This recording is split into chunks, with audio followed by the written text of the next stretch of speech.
Telugu digital media network లో political కేటగిరీలో #1 కేవలం 72 గంటల్లో 1,50,00,000 వ్యూస్ పైగా పాపులర్ టీవీ నెట్వర్క్. నిన్న కడియం శ్రీహర్ చెప్తున్నారు, మేము కాంగ్రెస్ పార్టీని కౌంటర్ ఇవ్వడం కాదు, మేము కూల్చడం కాదు, కాంగ్రెస్ పార్టీలో ఉన్న సీనియర్ నాయకులే రేవంత్ రెడ్డిపై పగబడతారని చెప్పేసి పార్లమెంట్ ఎన్నికల తర్వాత అని చెప్పేసి ఆయన ఒక స్టేట్మెంట్ ఇచ్చారు. ఎట్లా చూసుకోవాలి? వాళ్ళ పార్టీ వాళ్ళ ఇష్టం, వాళ్ళ పార్టీ వాళ్ళు కూలగొట్టుకుంటారు, గెలిపెట్టుకుంటారు. మీకెందుకు బాధ? మీ పార్టీలో మీరు ఎంతమంది ఉంటారు చూసుకోలేదు. వాళ్ళు 4-5 బయటకు వెళ్ళిపోయారు. రేపు పార్లమెంట్ తర్వాత 39 మంది ఎమ్మెల్యేలు 30 మంది వెళ్ళిపోతారు. ఎవరు ఉంటారు? ఉండేది మీ 5-6 ఉంటారు. మీరు కూడా నాకు తెలిసి కడియం శ్రేణికి ఎంత మాట్లాడుతున్నారు. ఆయన ఇప్పుడు వచ్చేస్తాడో కాంగ్రెస్ తెలియదు.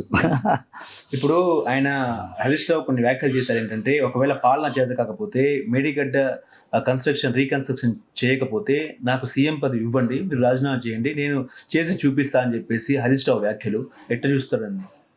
అంటే ఆయన సీఎం అవ్వాలని కోరుకుంటున్నాడు. మామగారు అవ్వాలని ఆయన కోరుకోవట్లేదు. కాబట్టి నెక్స్ట్ 5 సంవత్సరాల తర్వాత కంపల్సరీ గవర్నమెంట్లో ఆయన సీఎంగా పార్టెస్ట్ చేయమనండి. వంటెస్ట్ చేసి తప్పకుండా జనాలు ఆదరిస్తే సీఎం అవుతాడు. అవ్వాలని ఆల్ ది బెస్ట్ చెప్పుకుందాం. ఆయన సీఎం అది కాదు, జనాల్లో గెలిచి సీఎం అవ్వాలని కోరుకుందాం. లేదంటే మొత్తం ఎమ్మెల్యేలు కొని సీఎం అవుతాడు ఏంటి? కాదు కదా. ఆయన జనాలు ఆదరించాలి కదా. జనాలు ఆదరించిన తర్వాత సీఎం అవుతాడు. కనుక ఆయన ఆలోచనలో బయటపెట్టాడు, ఆయన మనసులో మాట బయటపెట్టాడు. మా మామగారు మా బావగారు ఇద్దరు కలిపి మాట్లాడితే సీఎం కోసం అడుగుతున్నారు, నాకు సీఎం ఇవ్వండి అని అడిగాడు. మా బావగారు మా మామయ్య చంద్రశేఖర్ గారు సీఎం ఇవ్వని అడగలేదు. కనుక ఆయన ఆలోచన ఉంది సీఎం అవ్వాలని. ఎప్పటికైనా సీఎం అవ్వాలనుకుంటున్నాడు. కాబట్టి 2029లో తప్పకుండా ఆయన పార్టిసిపేట్ చేయమనండి. జనాలు ఆదరిస్తే ఆయన గెలుస్తాడు. మంచి వ్యక్తే, మంచి వర్తన వ్యక్తే, వెరీ సిన్సియర్. చీలికేర్పడే అవకాశం ఉందంటారా? అంటే వ్యాఖ్యలు కానీ లేకపోతే అదే అంటున్నాను కదా. ఇప్పుడు వీళ్ళు ఎదుటోళ్ళని పడేస్తానని చెప్పి వీళ్ళ పార్టీ పడిపోయేటట్టుంది. అది ముందు చూసుకోవాలా.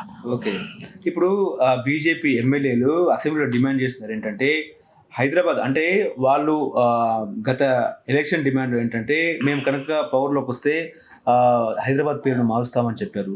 ఇప్పుడు వాళ్ళ డిమాండ్ ఏంటంటే, హైదరాబాద్ పేరును మార్చాలి, హైదరాబాద్ను భాగ్యనగర్గా మార్చాలి, నిజామాబాద్ను ఇందూరుగా మార్చాలి, వరంగల్ను ఊరుగులుగా మార్చాలి, ఆదిలాబాద్ను ఆదిలాపురంగా మార్చాలని చెప్పేసి వాళ్ళు డిమాండ్ చేస్తున్నారు. నిజంగా అట్లా సాధ్యపడుతుందా ఈ ఎలక్షన్? ఒకటండి, ఇప్పుడు కాంగ్రెస్ గవర్నమెంట్ వచ్చింది కాబట్టి కాంగ్రెస్ గవర్నమెంట్ ఇష్టం ఉంటుంది. మెజార్టీ పీపుల్ వాళ్ళు గవర్నమెంట్ వస్తే వాళ్ళ ఇష్టం ఉంటుంది.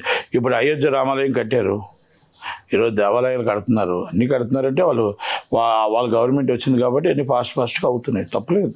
ఓకే, నేటితో తెలంగాణ అసెంబ్లీ ముగుస్తున్న సెషన్స్ కాబట్టి సీఎం అంటే మాజీ సీఎం కేసీఆర్ అసెంబ్లీకి దూరంగా ఉన్నారు. ఎందుకు దూరంగా ఉన్నారంటే ఏం చెప్తారు? నిరవధిక వాయిదా పడిపోయింది అసెంబ్లీ, ఆల్రెడీ పడిపోయింది, వాయిదా పడిపోయింది. కనుక దూరంగా ఉన్నారంటే ఆయన వచ్చే సమాధానం చెప్పలేరు.